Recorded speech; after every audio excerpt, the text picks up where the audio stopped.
Hello everyone, welcome back to the channel. जब हम belated ITR file करते हैं, मतलब कि आफ्टर ड्यू डेट हम अपनी आईटीआर फाइल करते हैं। असेसमेंट ईयर 22-23 के लिए ड्यू डेट थी 31 जुलाई 2022। तो अगर आप 31 जुलाई 2022 के बाद अपनी बिलेटेड आईटीआर फाइल करते हैं तो उस पर सेक्शन 234F के अंदर हमें लेट फीस देनी पड़ती है। 1000 या 5000 जो भी आपकी नेट टैक्सेबल इनकम है उसके अकॉर्डिंग आपको लेट फीस यहाँ पर देनी पड़ती है। अब कई बार ऐसा होता है कि आपने लेट फीस का पेमेंट कर दिया, लेकिन जब आपका इंटीमेशन आता है सेक्शन 143(1) के अंदर तो उसमें आपके पास लेट फीस की डिमांड आ जाती है और रिटर्न में आपकी लेट फीस को कंसिडर नहीं किया जाता है। ऐसा क्यों होता है, इसी का सॉल्यूशन आज हम आपको बताएंगे। तो यहाँ पर मैंने एक आईटीआर की रिटर्न समरी ओपन की हुई है और इस रिटर्न समरी में हम देखेंगे, ये बिलेटेड आईटीआर है, इसमें हम देखेंगे तो नीचे यहाँ पर टैक्स लायबिलिटी 1000 रुपीज की लेट फीस यहाँ पर आ रही है, क्योंकि इन्होंने लेट फाइलिंग की है इसलिए यहाँ पर लेट फीस लग रही है 1000 रुपए की। नेट टैक्सेबल इनकम यहाँ पर 5 लाख रुपए से कम की है, इसलिए 1000 रुपए की लेट फीस लग रही है। यही नेट टैक्सेबल इनकम अगर 5 लाख रुपए से ऊपर की होती तो यहाँ पर 5000 रुपए की लेट फीस लगती। फिलहाल यहाँ पर 1000 रुपए की लेट फीस है।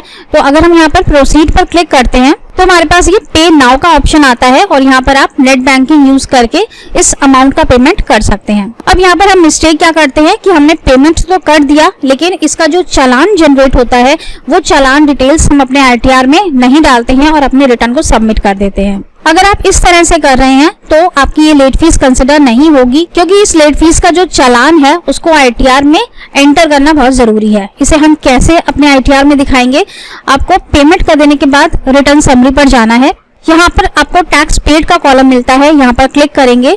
इसमें आपको सबसे नीचे मिलता है advance tax and self assessment tax payment, यहाँ पर ओपन करना है, ऐड अनदर करेंगे और यहाँ पर जो भी आपने अपना लेट फीस का पेमेंट किया है उसकी डिटेल्स आपको यहाँ पर चालान से फिल कर देनी है।